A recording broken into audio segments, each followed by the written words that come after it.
everybody, welcome back to Miss Hoffman's Reading Corner. Today we're going to read The Biggest Pumpkin Ever. And this is a story that's narrative, which means that someone's telling it to us, or a narrator's telling it to us. It could be a character, but in this time it's a narrator.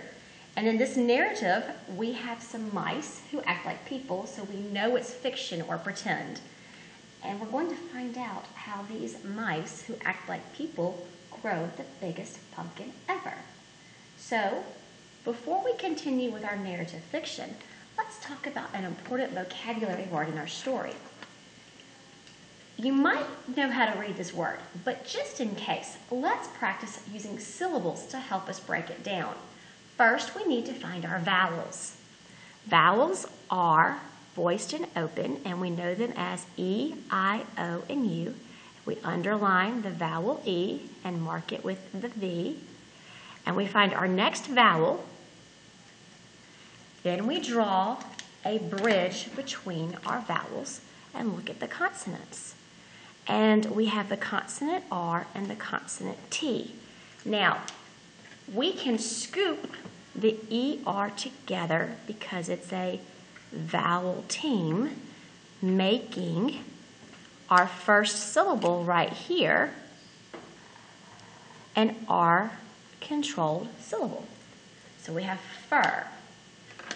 Next we go, find our next vowel, draw a bridge between the vowels. We have one consonant, and we need to decide where to break it.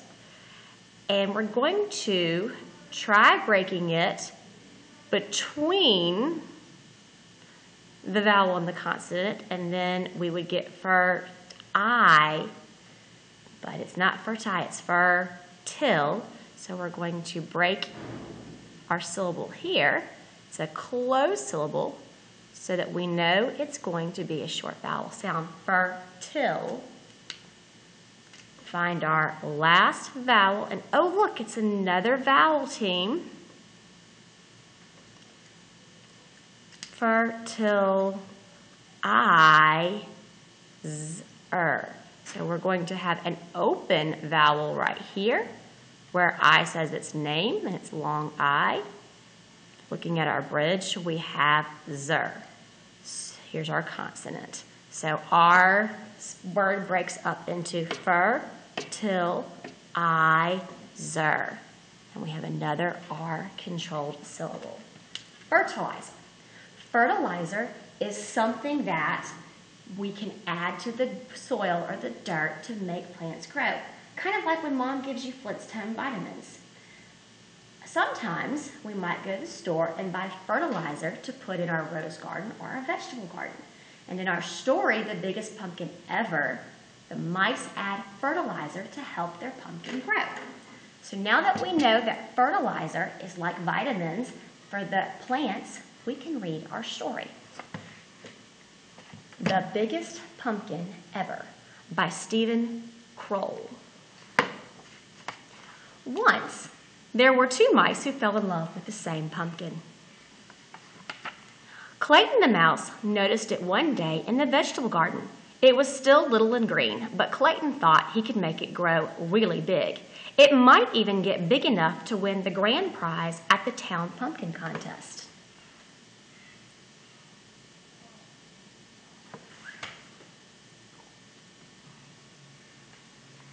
Desmond the field mice discovered the pumpkin the same day. He thought that if he helped it grow, it could become the biggest jack-o'-lantern in the neighborhood. Now let's think for a minute. What do we already know from our story? We know that our field mice are talking about wanting to grow the biggest pumpkin.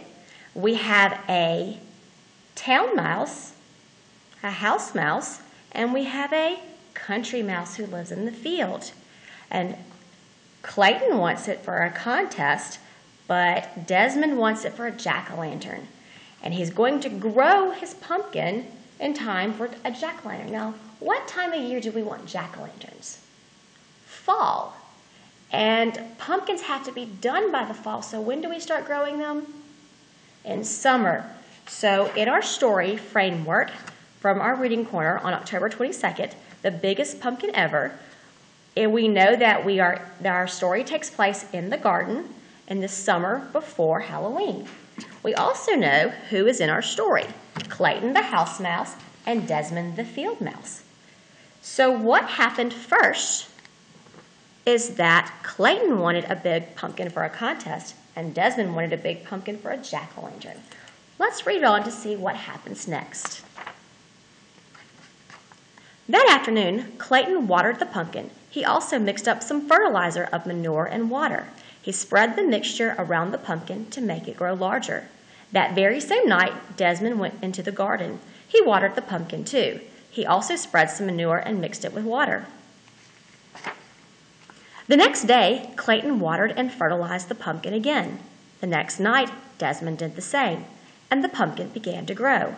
By the end of the month, the pumpkin was so large, Clayton couldn't believe his eyes. "My goodness," said Clayton's mother, "and it's not even full grown." Clayton shrugged. "All I do is water it," he said. Clayton's mother whispered in his ear. "If you want the pumpkin to grow bigger faster," she said, "you should use sugar water." That night, Desmond brought his brother Morris to see the pumpkin. Morris knew everything there was to know about growing things. "That's some pumpkin," he said. Desmond shrugged. "All I do is water it," he said. Morris whispered in his ear, "You should try using sugar water." Clayton sees it during the day, and Desmond sees it during the night. Do you think that the two mice know that they're both fertilizing and watering the pumpkin? Or do you think maybe they don't know they both chose the same pumpkin? Let's see. The next day, Clayton dug a small hole beside the pumpkin vine. In the hole, he placed a bowl full of sugar water. He cut into the vine a few inches from the pumpkin. In the cut, he put one end of a piece of candle wick. Then he put the other end in a bowl of sugar water. That night, the other side of the pumpkin, Desmond did exactly the same thing. Within a week, the pumpkin was twice the size it had been. Within 2 weeks, it was absolutely enormous. Oh my, it looks like because Clayton is taking care of the pumpkin in the day and Desmond is doing it at night, the pumpkin's getting doubled watered and double fertilized, and the mice don't know that they both chose the same pumpkin to take care of. Down here's a big word, enormous. Within a week, the pumpkin was twice the size it had been. Within 2 weeks, and I see it's even bigger, it's absolutely enormous. Enormous must mean even bigger than bigger. It must mean extra big, like huge, but bigger than huge. Clayton was amazed. He ran down the road and peeked into his friend Jimmy's pumpkin patch. The pumpkin Jimmy was growing for the contest looked much smaller. Clayton scratched his head. "I have an amazing pumpkin," he said aloud. "I think I'm going to win the contest." That night, Desmond and his brother Morris spent a long time looking at the pumpkin. "How do you think it got that big?" Desmond asked. Morris shrugged. "A little luck, a little skill." "It's going to make some jack-o'-lantern," said Desmond. "It sure is," said Morris. So now we know that neither mouse knows that the other one wants the same pumpkin and that they're both fertilizing it. This kind of sounds like a problem because they don't know why it's growing so big and they don't know that they're both helping it. I wonder how this problem is going to be solved. Will the two mice ever figure it out? A week later, Clayton noticed the pumpkin was bigger than the family car. During the day, everyone knew he came by to admire it. At night, all the field mice gathered round to do the same. By now, summer was almost over. In a week, the pumpkin would be full grown and start turning yellowish and then orange. A few weeks after that, it would be ripe and ready for the pumpkin contest. Clayton could hardly wait. The pumpkin was growing so fast, it would soon be larger than his house. Then he had a terrible thought. If the pumpkin was so big, how would he get into the contest? It wouldn't fit in his red wagon. It wouldn't even fit in a truck. Clayton decided to worry about this when the time came. That night, the weather grew colder. Thinking there might be an early frost, Clayton rushed out to the pumpkin with his blanket. One was not enough. Soon he was rushing back and forth, carrying all the blankets from the house. As he worked, he hummed a little song, and as he hummed, he heard someone else singing. He also began to realize someone else was covering the pumpkin with blankets. Desmond, too, had seen the danger of an early frost. He, too, had brought blankets for the pumpkin. And as he worked, he sang a little song. And as he sang, he began to realize that someone else was working and humming. Clayton stopped humming. He put down his pile of blankets and peered around the corner of the pumpkin. Desmond stopped singing. He put down his blankets and peered around the corner of the pumpkin. The two of them bumped heads and fell down. "You've been feeding the pumpkin," said Clayton. "You've been feeding the pumpkin," said Desmond. "That's why it got so big," said Clayton. "That's why it got so big," said Desmond. They burst out laughing.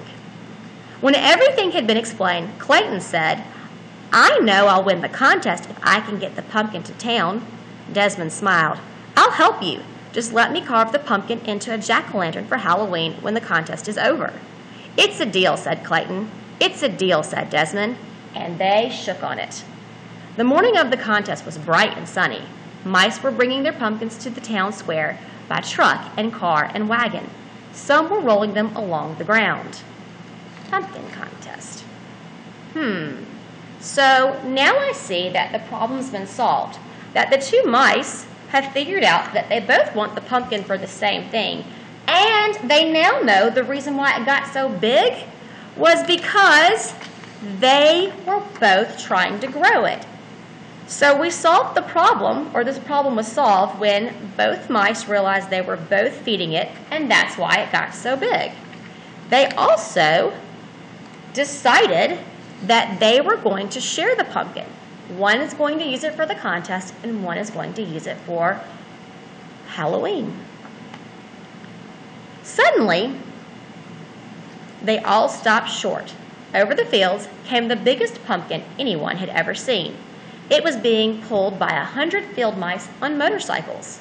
And here come Desmond and Clayton.